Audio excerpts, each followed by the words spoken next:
I said across the table, I said, Mom, I can't do this anymore. I said, you keep abandoning me and pushing me away, and I just can't have a relationship with you. And all of a sudden she started to cry. And she said to me, she said, Jim, she says, I've been in so much pain in my life. I didn't realize how much my pain caused you.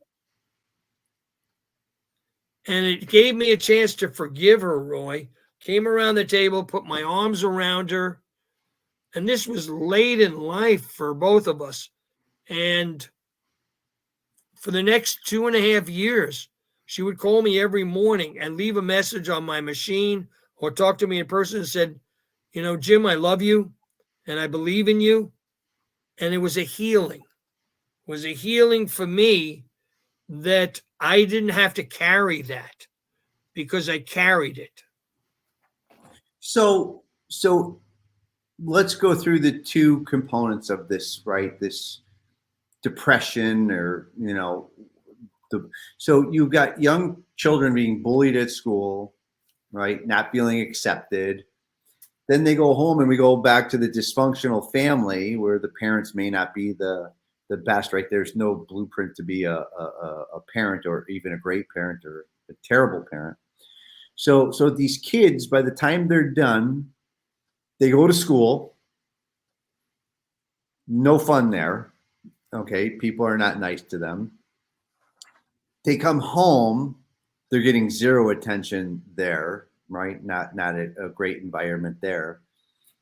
So you can really see why, these kids are so depressed. And the way that I look at it is that, as we discussed earlier, words are so important. So I believe that there is a way to make kids at school understand that all of you are in the same boat, right? It's a rocky boat. You might think you've got it great, but if you had it so great, you really wouldn't be rude to other people if you had it so great, right? You would just be a happy person, right? If your parents were amazing and they could afford to do things for you, and you were going to a school and everybody was happy and great. I just don't see somebody just being a nasty bully. Bottom line on this, Roy, and I've had numerous kids that have said this to me over the years. I'd rather take my life than not be accepted. And this is the key to, initially kids and then adults feel the same way as well. If they're not accepted and they're rejected, then adults feel like, I'm not this good person. I don't have any feeling of worth. And it winds up that so one of the things I was going to talk about today is to form a community and create a community of people, maybe of like mind, who you can all come together and not put each other down, but elevate each other up. And I've had some great success with suicide situations of kids joining a community or being part of something in a community and feeling valued. And that's a big plus, because if they do that, then what spins in their head 24/7 is, I'm not a piece of shit. I'm not a piece of shit. I am valued. And they can, look at this from that standpoint of view. If you're a total loner, which is, by the way, adjunct to what we're going to talk about, the next time, is school shootings and mass shootings. The mass shooter, their profile is usually they're a loner and they're an isolationist. But Jimmy, there's a lot of loners that are out there today. I mean, a lot of these kids, no matter what the story is, they're alone. I see it all the time. you know, I have different friends and different groups of friends, and I go see them. And when I go see them, I know they're kids, they're high school kids, and I'll be there on a Saturday night. I'm like, oh, like where are they going? Right? They're going nowhere. And I go, oh, so are kids coming over? No, no one's coming over. And like I go from, But it's usually those kids, Roy, that it used to be, okay? After Columbine, I think I told you, a reporter asked me, is this going to be a one and done when I came back? And I said, no, this is going to be the beginning of a long siege that we're going to have to live with. And I didn't want that to happen. And as I was speaking the words, I thought, shit, don't let it happen. Said a prayer about it. But deep down inside, I knew that these kids who weren't getting any attention wanted to be noticed. They didn't care how. And when you talk about, kids with dysfunction, these kids didn't know how to just normally go out in the world and be part of something and do something and make something happen and make a difference. What they didn't have is they didn't have, look at me, I'm alone. I'm, I'm a piece of shit. And it spins in their head in terms of anger. And when the anger builds to rage, that's when these days it's commonplace just to go out and, take a gun and go and kill people. And but you're saying that we're going to turn it into groups getting together with other people, and like that's one solution. I mean, there's nothing that is, going to be 100%, because, I've saved a lot of kids and I've lost a lot of kids because, each kid, has their different perception. And I've come to discover that you could be standing next to a kid, for months and never move, and yet they'll find a way to take their life. And because they're just giving up, they just don't see any promise. And so what you have to do is somewhere along the line, you have to instill promise in these kids. And I got them. I got a lot of kids that are, today, when they came to me, they were hell bent on taking their life, and today they're involved in things that mean something to them, and that they feel valued. That's the essence of anybody, is feeling valued.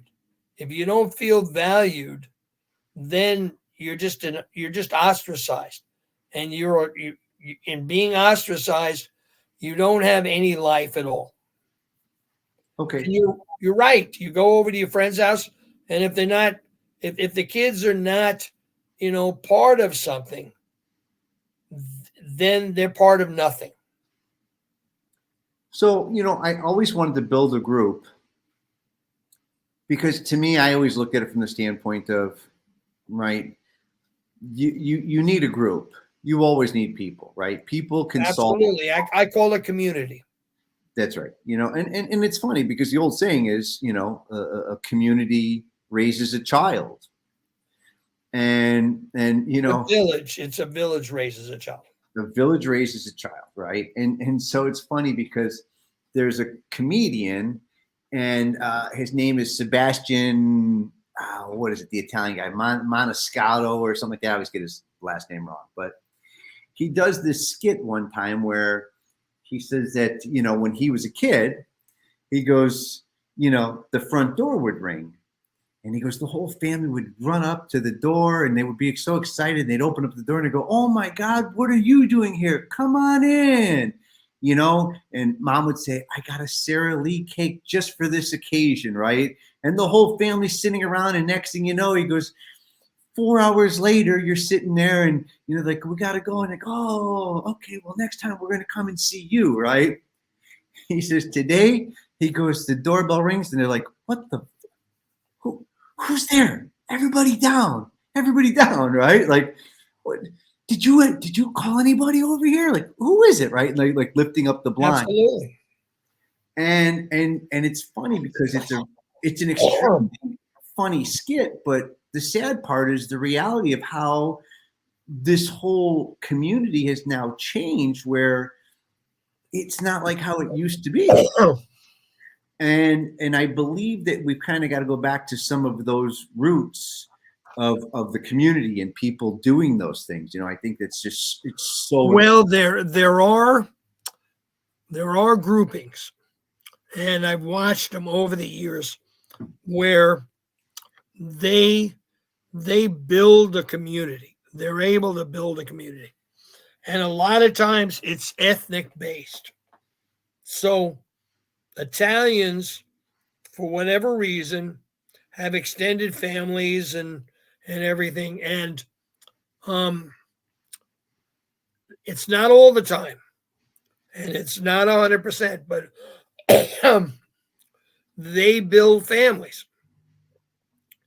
and they build extension of families, and that's what you want to strive for in for normal people.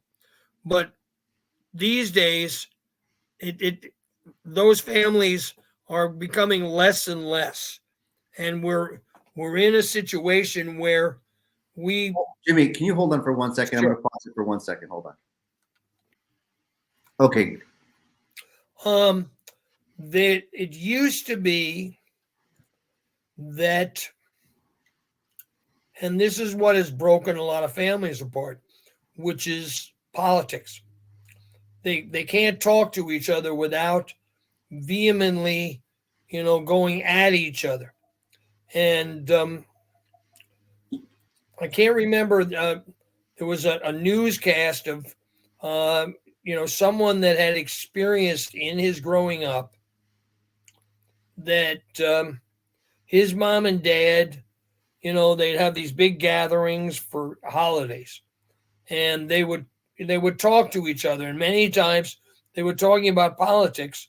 But at the end of talking about politics, everybody, shook hands and told each other they loved each other. And, these days, if you start a war, by talking about, this guy's a piece of shit politician, and everybody then, the person takes offense and says, no, he's not, or she's not.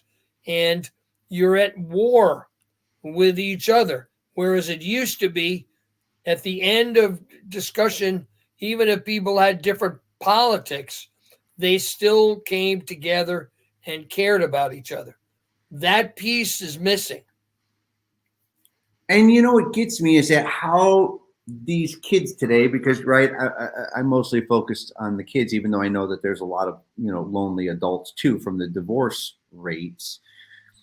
I look at these kids and they put so much energy and emphasis and so much admiration into people who they don't even know. True. They don't even know them, and they act like it's somebody, unbelievable. And for me, in my lifetime, I've met the 3 M's. I've hung out with, Michael Jackson, Madonna, Jordan, and so it's like, even then it was like, okay, good for them. I'm happy for them, but it still didn't impact me in my life. And so the problem is that, kids today, these influencers that are out there, the number one thing that a kid wants to be in America today is an influencer. You know that. And I look at it and think to myself, they just got to go back to the values of, and again, I'm not trying to tell people what they should or shouldn't do or should or shouldn't want, right? You should want in life what you want. But one thing I can tell you is this, I've noticed people in my life, and I've been around the world. I've met so many amazing, incredible people.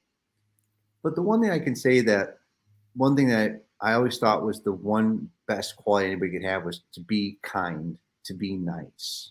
Those people I could always look at and say, wow, Sugar Ray Leonard, one of the These greatest. days, and I live it every day. People perceive kindness as weakness, and that is unfortunate in the bigger picture because um, it is the only thing that will get us through. Because having this kind of underground and above ground war is only bringing us further and further apart, and we will say things to people as we talked about at the beginning of our conversation, where you'll say something to somebody and they will take such offense that they may not talk to you for years or ever, and all because of that set of circumstances. So we have this inability to understand that family can be a unit and come together and care about each other, or it could be this dysfunctional arena where everything is split apart and people, just can't get along and can't, deal with each other. And so consequently, they don't see each other, and you've got these distant families. And it's happening more and more. And kids are experiencing this because kids, especially if it's in a bad divorce, they're in this, back and forth, you know. I remember dating this woman, Jackie Daly. She used to be Mrs. Michigan. And she would go to court with all this contention with her ex-husband, and she destroyed her son. I mean, I mentor her son. He's been involved with Jimmy's kids and all kinds of things, but he lost his license because he was an alcoholic. He has difficulty with finding and holding jobs. He has difficulties with his own self-worth, and so consequently, it's because his parents are at war and they're fighting over him. He was the only child, and they're fighting over him. They want more custody. They want more of this. And when you got a child that's caught in the middle of that, they're screaming inside, let me get out of here. Let me not be here. And this is a tough thing with the amount of divorces. And kids are usually the lamp in the divorce. I'll explain that to you. Neither one of the divorcees wants the lamp, but they're angry and they don't want the other person to get the lamp because it's signifying that they're getting something that that the other person is not getting, and that is usually the same mentality with kids. Kids are the lamp. They're caught in the middle of this, continued boxing match, and it's very, very scary. Okay, so let's go through these components, right? The first one is you have bullying, right? Right. So the kids got to go through bullying. Then they got to go home and go to the family, right? That could not be on point, could be dysfunctional. Correct. Now the final part is they've got drugs and alcohol as well. Correct. So when you take a look, I mean, these kids are just in such a vacuum, right? That it's really hard. I mean, if you come from a good family, right? Parents, listen, every parent in every marriage, it's never an easy marriage, right? It's a rocky road. Of course.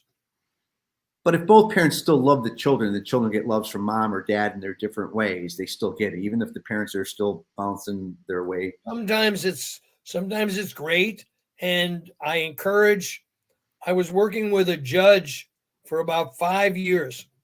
And in order for people to get divorced, they had to go through this program, which we designed, which is to basically attempt to have them understand what they're going to do to kids if they do the wrong thing, and to equally look, if there's a bottom line on this, Roy, and it's the most important thing, and it's what I'm very fortunate that kids, come to me and feel safe.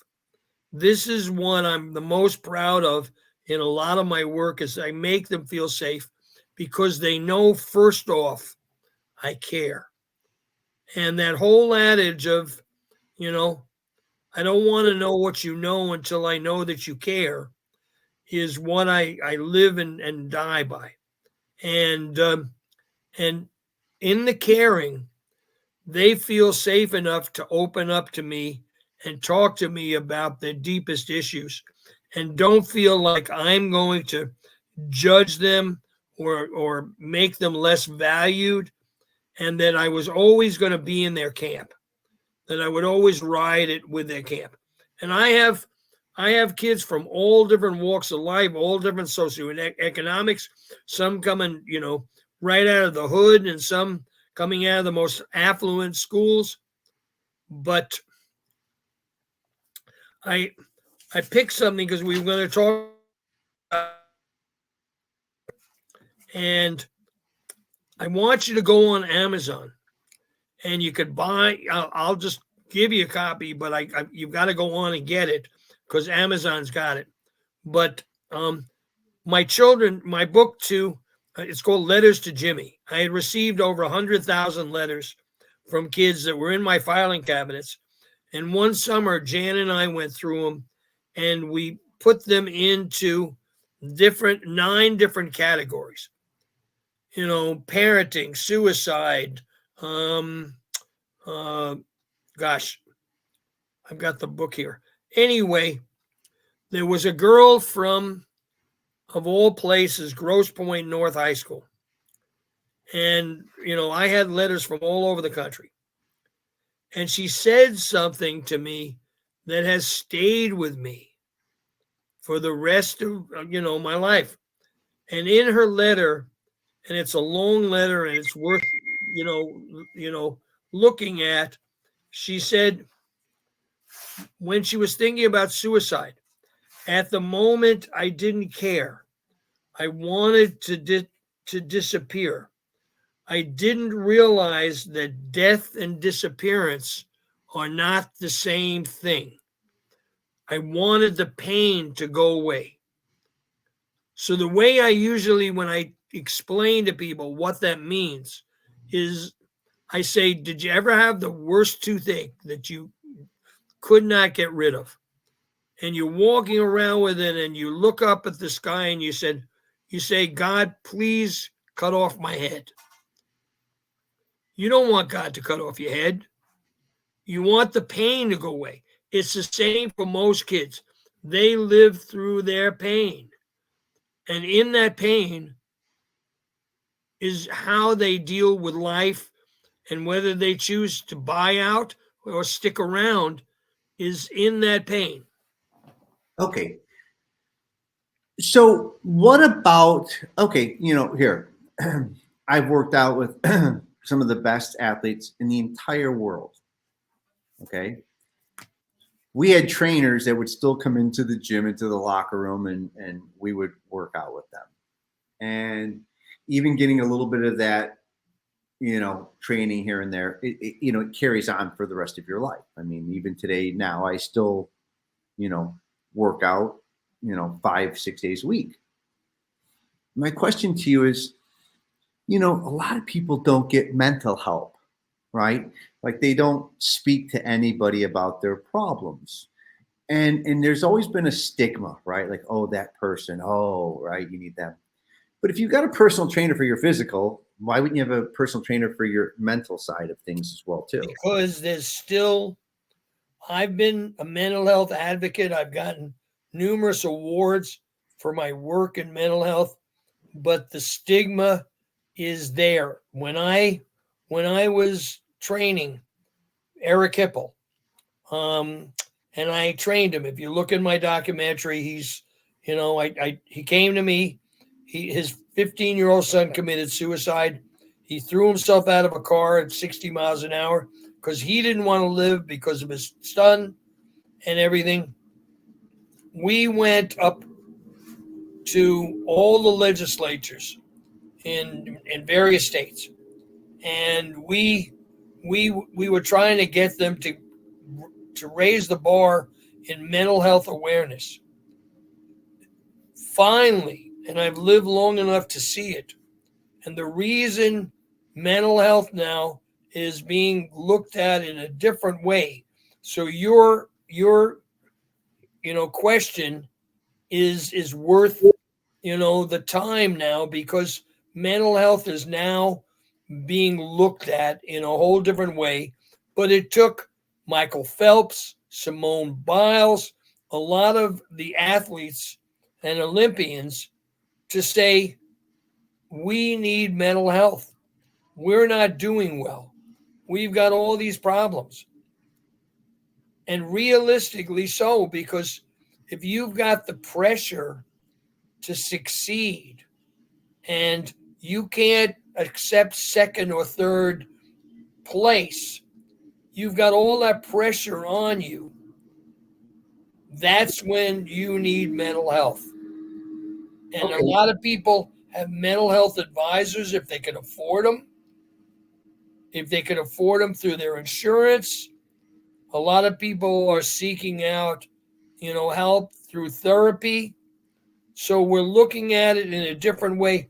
But Roy, for 45 years that I beat the drum on this, it was swept underneath the carpet. It was a stigma, as you just said.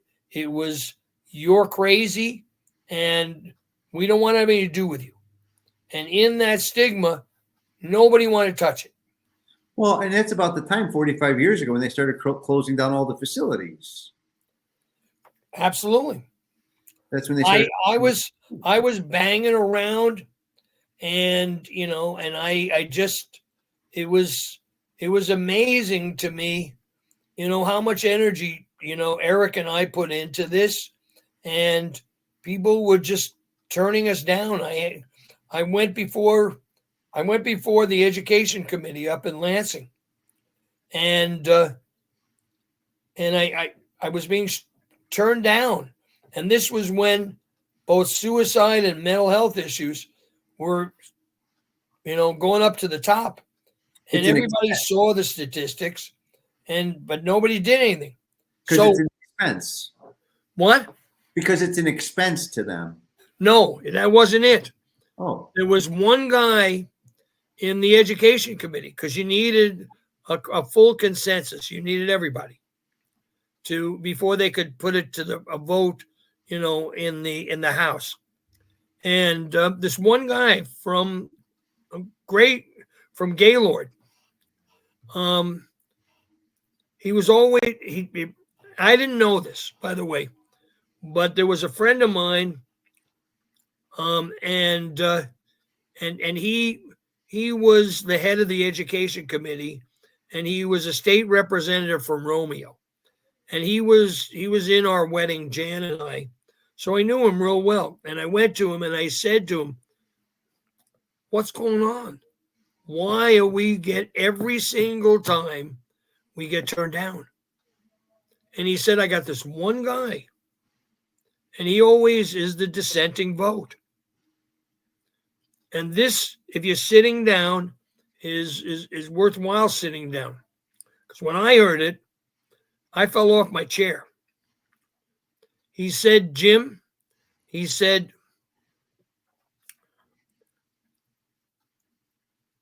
"come to find out, a constituent of his had said to him,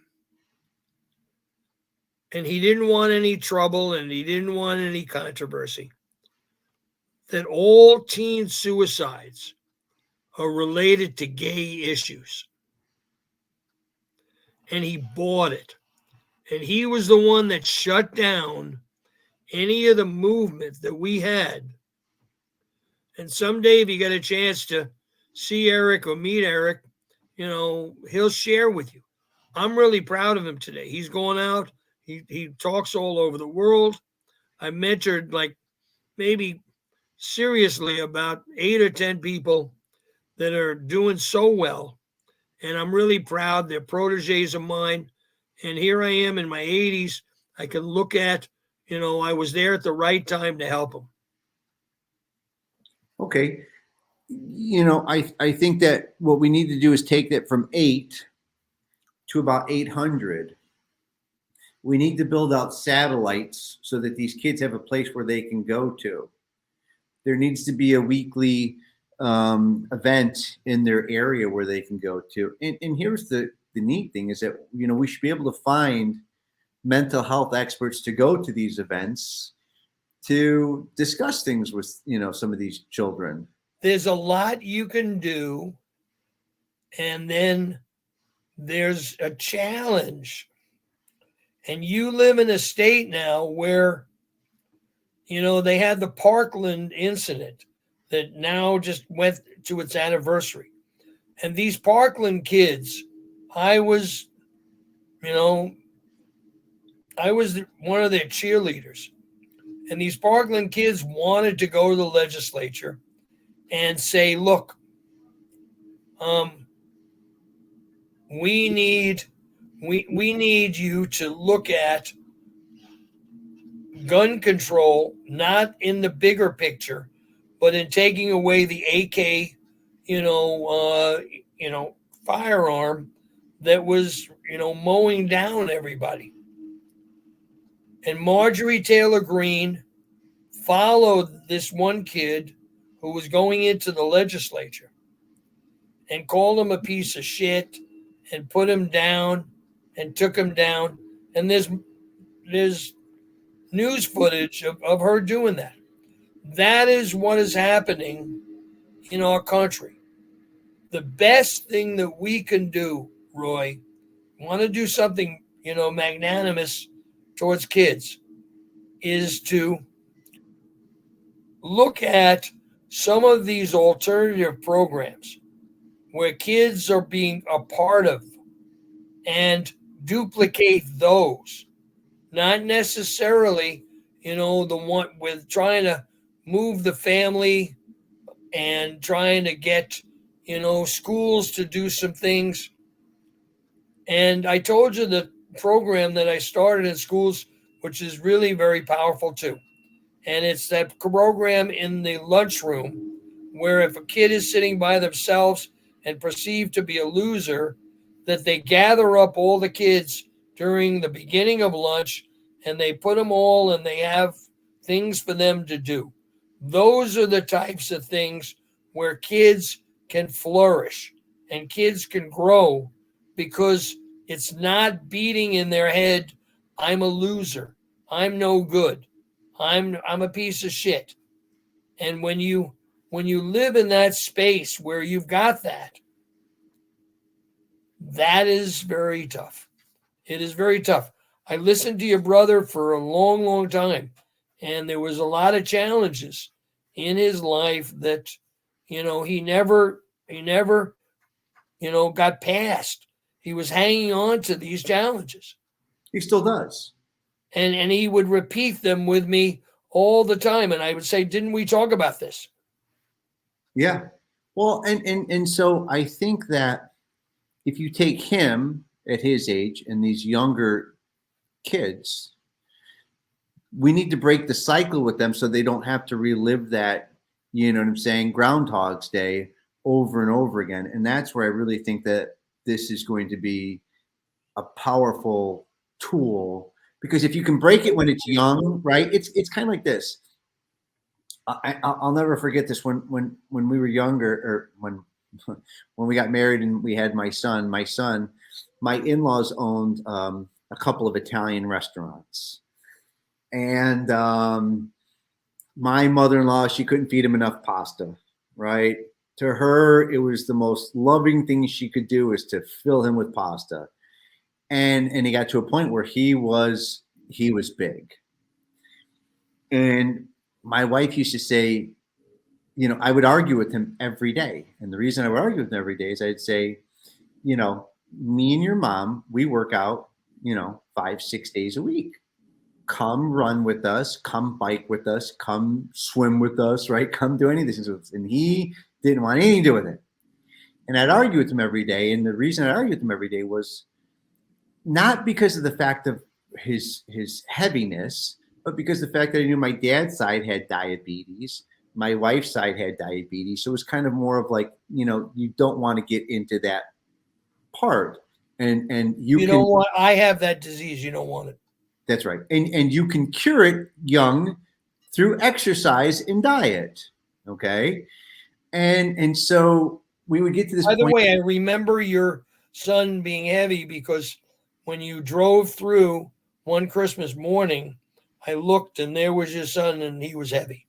Yeah, no question. In fact, he used to wear my shorts and it would drive me crazy because here he would have these shorts that would go down to his ankles and it was my waist. And I have the same waist size since when I was in high school, right? So my wife says, one day he's going to hate you. And I says, that's okay. He can hate me, but he has to understand that I love him. And this is why I do what I do, right? And so he's in 8th grade. And right before he goes in high school, he says, buddy, listen, let me tell you something. High school kids are not nice kids. You don't want to be this kid. And so something clicked and that kid started running every single day. Now he's completely, in better shape than me.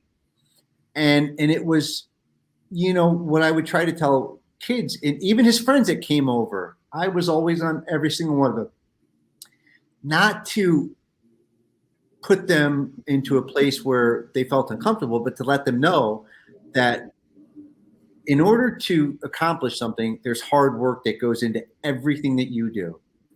Everything. You mentioned Michael Phelps. How much hard work do you think that guy? He said that he was in a pool for 5 years of his life every day.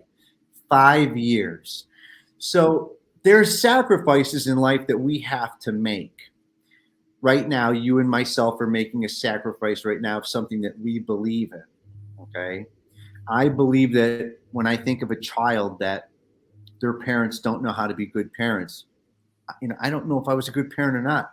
I don't. I tried my best. I tried my best. I loved them as much as I could. I gave them anything I had. My children had before me. I sacrificed to the point where my children would have stuff and I had nothing. Okay. That's what I would do for my children. Did I fight with them? Absolutely. But I think that we have to create this space where children can come. They have to understand that it's tough love, right? Because it's hard work that's involved in anything that you're going to do to accomplish for yourself. And we need to get mentors. But before the tough love, and this is a must if you're sharing with parents, the thing that comes before the tough love is the knowledge of a kid feeling safe, which means they have to feel like you care about them. And in my parent programs, which I did for almost 40 years, in my parent programs, I would watch kids and parents, try and communicate with each other. And they were so far off that it was terrible and everything. And then I would ask the parents, what are you feeling? What are you feeling? And they would say, I'm scared. Why are you scared? Because I love my child. I don't want anything to happen to my child.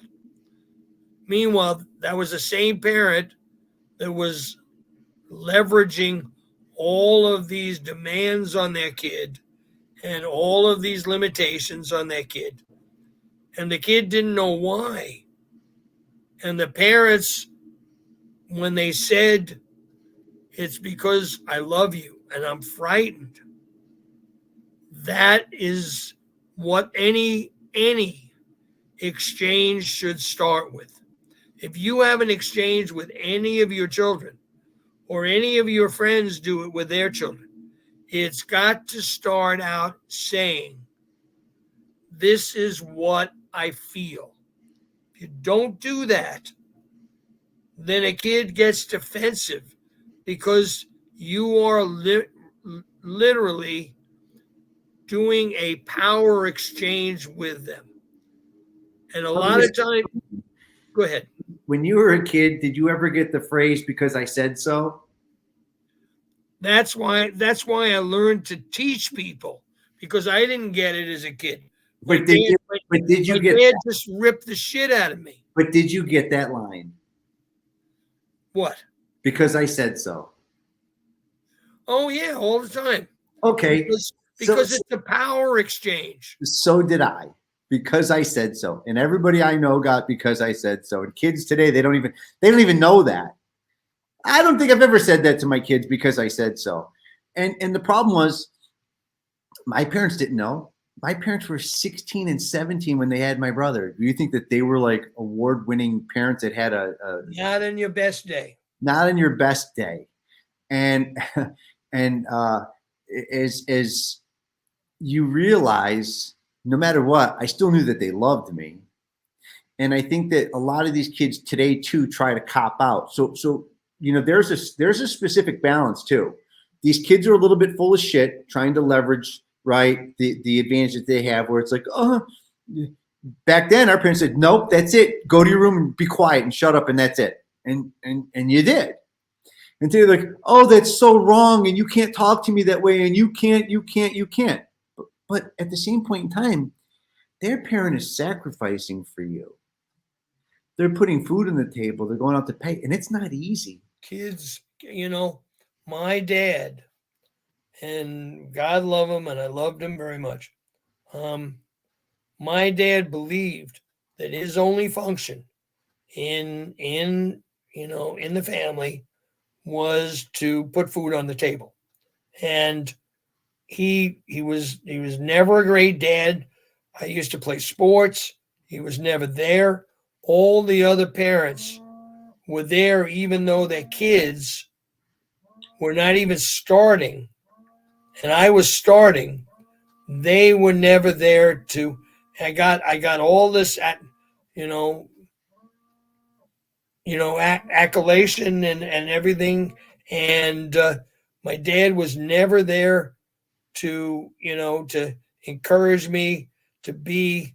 I mean, he was busy. He was a businessman, and he worked from 7 in the morning till probably 7 at night, and he worked in Manhattan, and he would commute, and that was his life.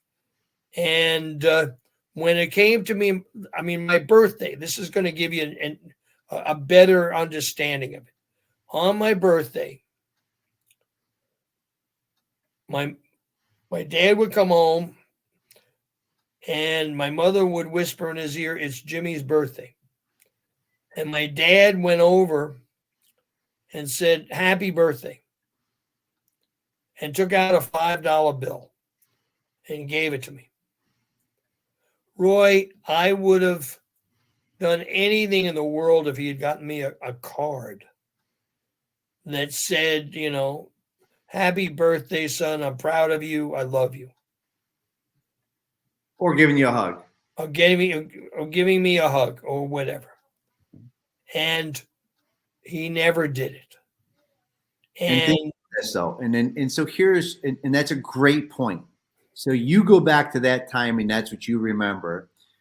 But now let's think of a kid whose dad didn't give him $5 or anything and didn't even acknowledge his birthday and could care less.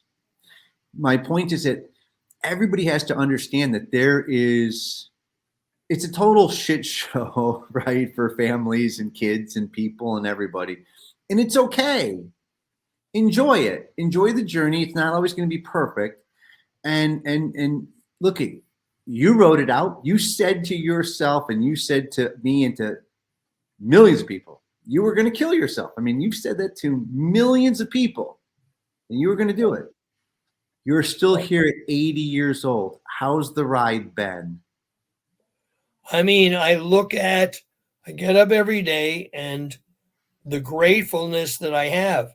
Now, you got to remember, I'm semi-blind, and I have all these limitations and everything, but I get up and I say, I'm glad I'm still around, because I would have missed so much. So the ride was pretty awesome. It was. Okay. So However, when kids look at this, when kids look at taking their lives, now I was very fortunate because my best friend had intervened when I was going to take my life and just said to me, you know, I love you. You know, I would feel really badly if something happened to you. When you have that, you have at least one intervention person. If you don't have that, that's when kids buy the farm and they don't, they don't look back. great. So let's use that. For every kid that does commit suicide, there are hundreds of kids around him who are not, or her that are not. Those need to be the beacon of hope. Those need to be Absolutely. If you can convince kids, now this is something that's happening in schools that I shake my head, you'll shake your head. When a kid kills themselves in school, there is a mass outpouring of mourning. That means other kids will come around and say, "Oh, he was such a good guy. I miss him." They were the same kids that were picking on him and calling him a piece of shit. yeah. And so they needed this mass mourning that the school did, and it was all for naught. So you've got to convince kids to be able to look around you. And if you see a kid that's a loner or struggling or something like that, take them under your wing, help them through some of the the the kind of maze that they have to deal with. Help them through feeling like there's somebody that genuinely cares. When you get that situation, more often than not, a kid won't take their life. Well, and you know what? That's a great point that you just said too. Is this, the kid that's different, right? Don't we realize that different is just such a unique and cool thing? And here's I always said that in my assemblies, but kids, even though they say that they want to be unique and that they want to be, you know, different. And we've gone through generations of those types of kids. They still want to fit in. And for whatever reason, the more, extreme. Look at the LBJ, community, the trans community. Look at even, previous to that, the gay community. I mean, you had people that were just being systematically chopped apart for wanting that for themselves. And that's the big problem is we all need to celebrate differences. I the biggest thing that I loved at my wedding, and I was standing there, and I had invited 500 people, and I was standing there, and every grouping, Roy, every grouping, straight, gay, rich, poor, I mean, all different religions, all different, backgrounds, socioeconomic, the whole thing. All of those were filing in to come and celebrate with me.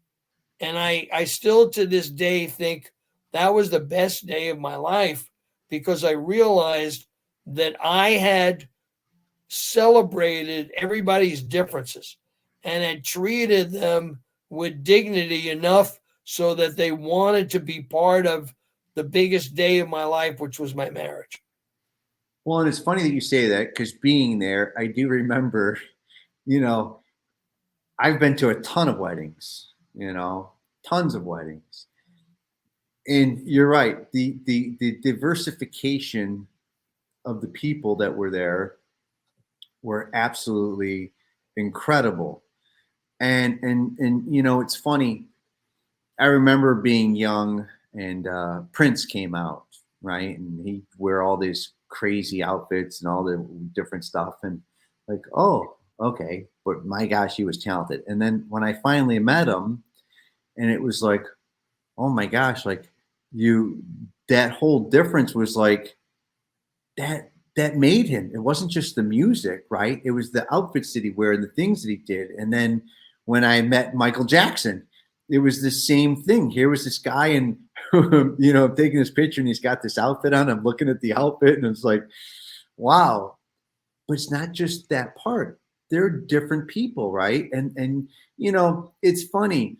These kids look at somebody who dresses differently in school, and I'll never forget this. We had a kid that was in our school, and I went to an inner city school, and at the time, Benny Hill was a very big comedian at the time. I love Benny Hill, by the way. Okay. And you remember the little old guy, and every time Benny Hill would smack him on the head really fast and go, and smack him on the head every time. Well, this kid was bald, and he had just like little pieces of hair, and everybody would smack him on the top of the head. And so one day he's in our speech class.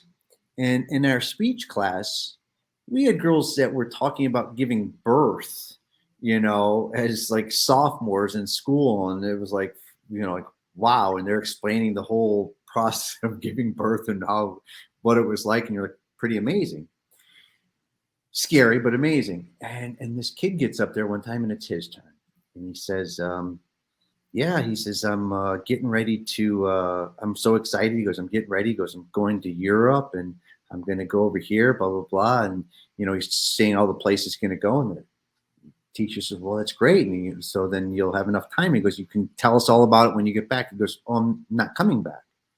He goes, what do you mean you're not coming back? He goes, well, the reason my hair is this way is that I have cancer, and, they don't think I'm going to make it. So this is why I'm doing this trip. And I'm not kidding you. There were shootings at my school. There was stabbings at my school, and you never seen everybody was sitting there just devastated. Right. Devastated. I mean, even to this day, it's still, it gets me. Nobody knew he was carrying that. Nobody. And then after, he would go out, and somebody would try to, do the Benny Hill, smack him in the head. Man, you would see everybody, the meanest guys you've ever seen, come over and grab and shove somebody and slam them against the locker and say, don't you ever touch him.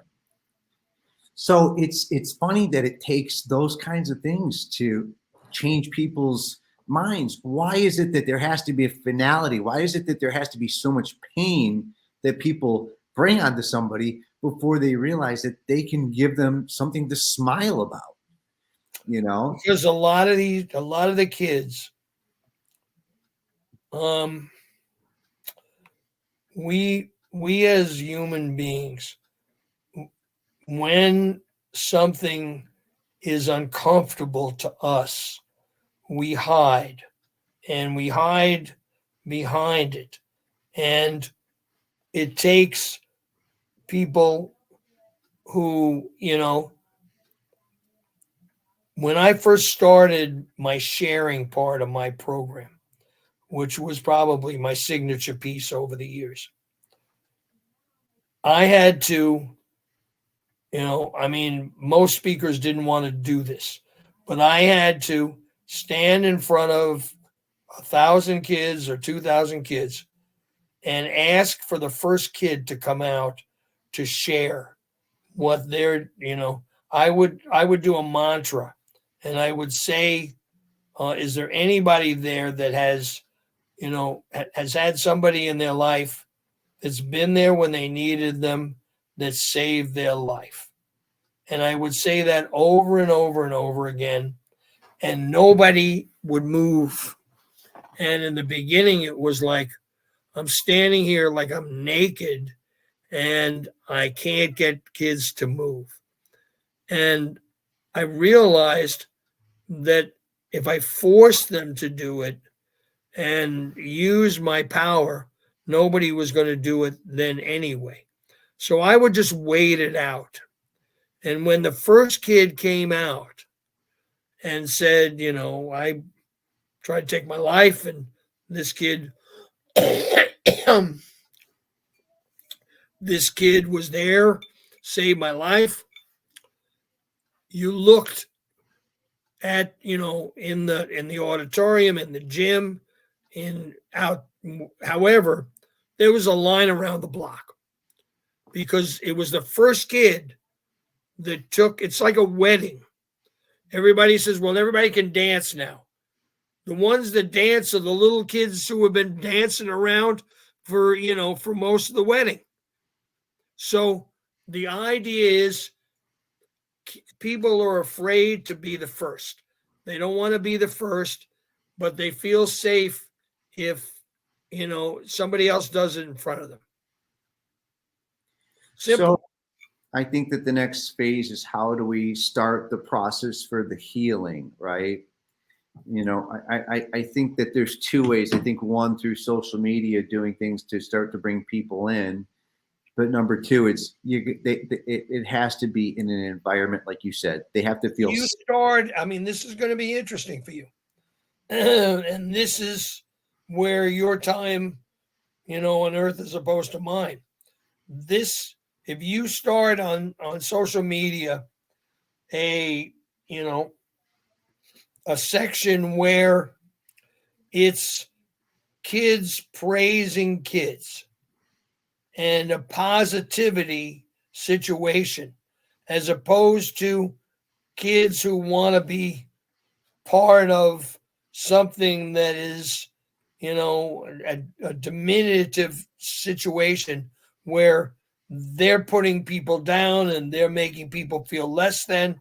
If you create something that has a positive and create a vehicle to make that work, and there are people out there that would sponsor this in a heartbeat, because a lot of people out there are tired of the crap and they're looking for something as an alternative.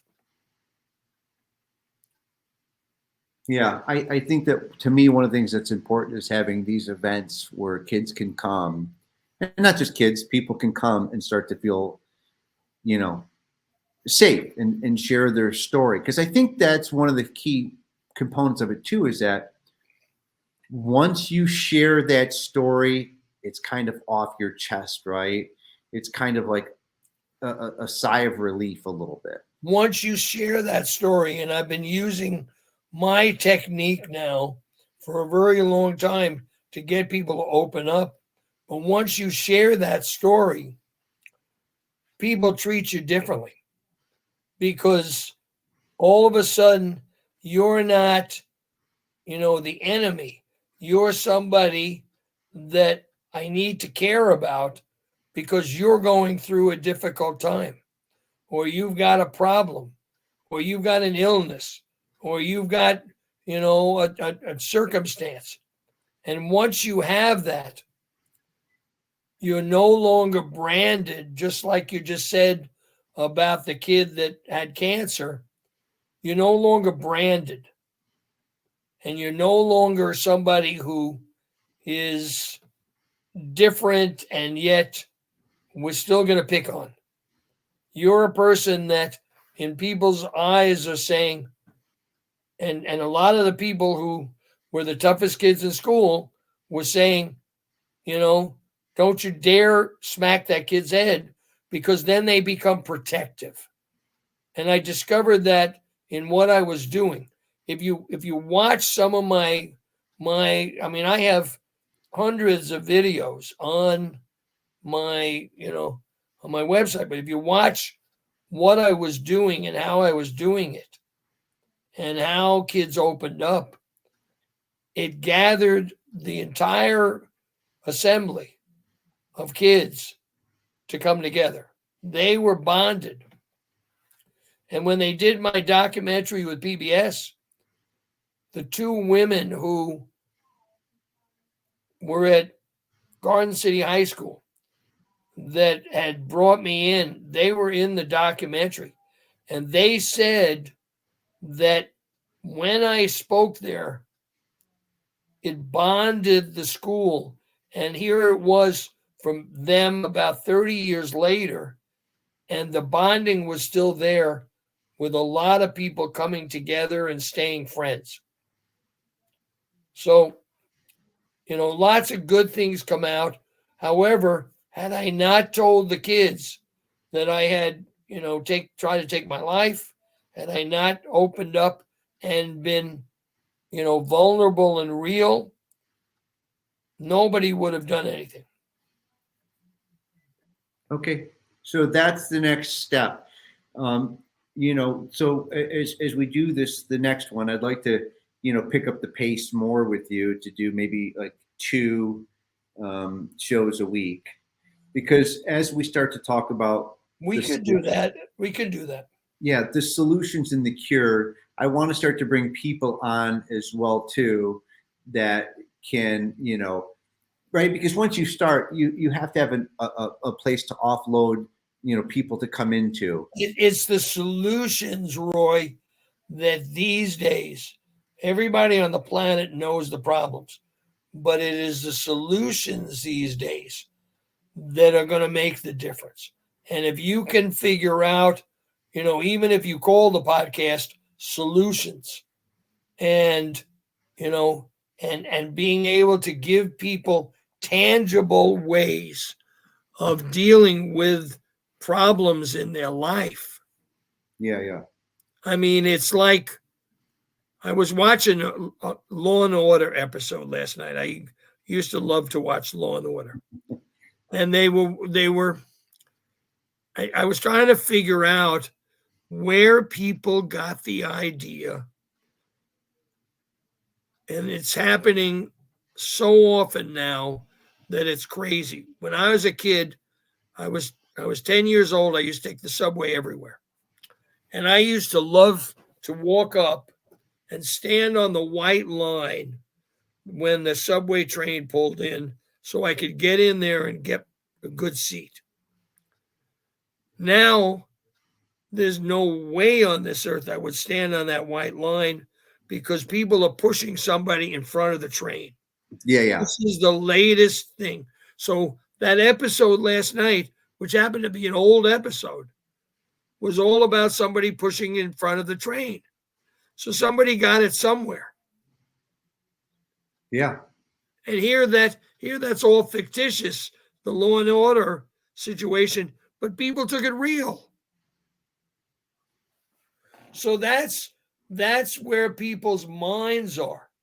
And instead of using your talent, which I'm thrilled that you're doing today, instead of using,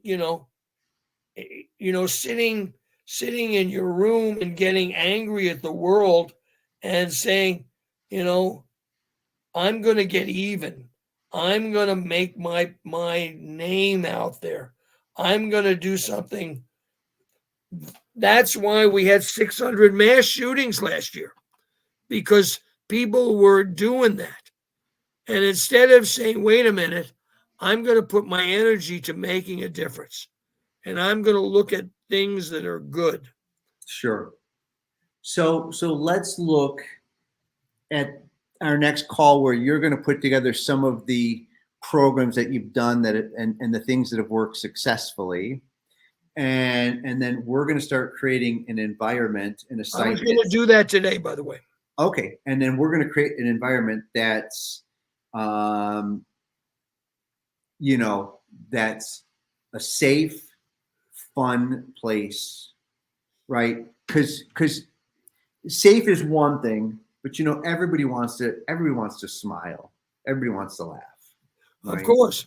You got to have comedy inside incorporated with it. You just have to have, that smiling part of, to me, that's just my take on it. Well, I told you that one time, this middle school girl that said to me, she said, I'm not going to take if somebody smiles at me today, I won't take my life.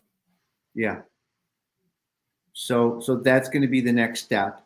I'm going to set up the next call for the end of the week with you, but then we need to start doing, constant solution, right? We can talk, 5 minutes about the problem and we'll go from the next phase into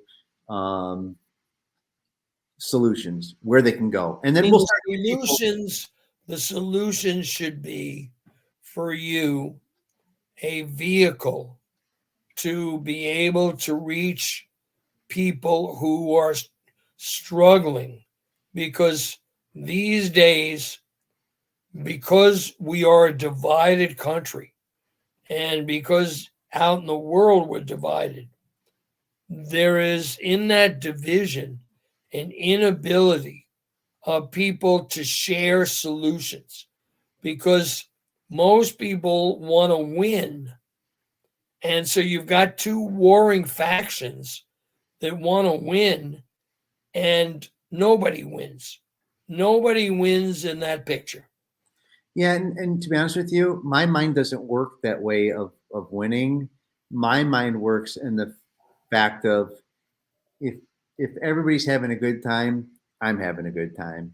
If everybody's happy, I'm happy, right? And even if you give them that little instance or a taste or a touch of happiness and feeling, a part of something, then they may want to get it again and again, and it might start getting addicting. I think you're onto something, and I think there'll be people that will want to jump on because it's a positive it's a positive idea in a negative world. And if you can get people to just see positivity, that's what they want to do. They want people are crying out right now for positivity, and they're crying out to figure out how do they do it. However, underneath the surface for most people today is this incredible fear. And I've noticed it in myself that whenever Jan and I went to the movies, and we didn't go very often, but I would be in the movies and I would look around and see if there was anybody that looked like they were off center. And so that if I needed to, I'd look where the exits were, I'd look around, and I do all that stuff. In Sure, my whole life, I never did that. sure. Well, it's because once you're married, now you have to, right. It's not just about you. Now you're Oh no, thinking but else. yeah. I mean, I know all about that. It was the idea that several movies have been Sure, sure, sure, sure. Well, like I said, I think that right now this is your legacy. This is all about you.